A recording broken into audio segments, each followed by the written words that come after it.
Morning. এখনো পর্যন্ত ভালোভাবে সকাল হয়নি, দেখতেই পাচ্ছ এখনো পুরো চারিদিকে কুয়াশা ভর্তি। আর সবাই এখন আগুন পুড়ছে, দেখাচ্ছি। নিয়ে যাচ্ছি আগুনে পোড়ানোর জন্য। আর এইখানে তার কাটাগুলো সব দাঁড়িয়ে আছে, আগুন পুড়ছে। ধুয়ে দাও, কিচকিচে হবে তো। এবার আগুনে দেয়া হচ্ছে। হ্যাঁ, সব খেয়ে ফেলবো।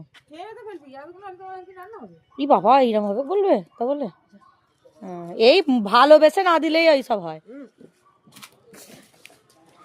রিবা আগুন কর।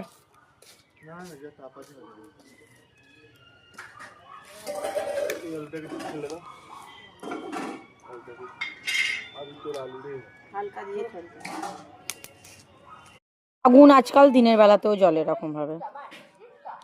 বলাবি কিছু করার নেই, এখন বাজে হচ্ছে 10টা, কিন্তু প্রচুর ঠান্ডা। 3 মিনিট বাকি, যেন অনেক কিছু হয়ে যাবে 3 মিনিটের মধ্যে। ভাই কি সুন্দর আগুনটা ধরেছে। যা, আলুগুলো পোড়াতে দিয়েছিলাম, সেগুলো ভাই ধুয়ে নিচ্ছে। দেখে তো মনে হচ্ছে অনেকটাই বেশি পুড়ে গেছে। দেখা যায় এই খুলে চলে যাচ্ছে।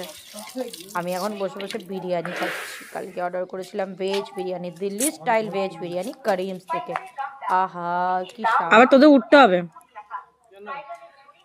এ বাবা, অনেকটাই পুড়ে গেছে, ভিতরে মাল মশলা নেই বললেই বেশি হয়ে গেছে। যাকে ফার্স্ট অ্যাটেম্প ফেল্ড হয়েছে তো কি হয়েছে, সেকেন্ড অ্যাটেম্প আবার অবশ্যই করবো। এখন বিরিয়ানি খাই, ওরা আলু পোড়া খায়। Bye bye.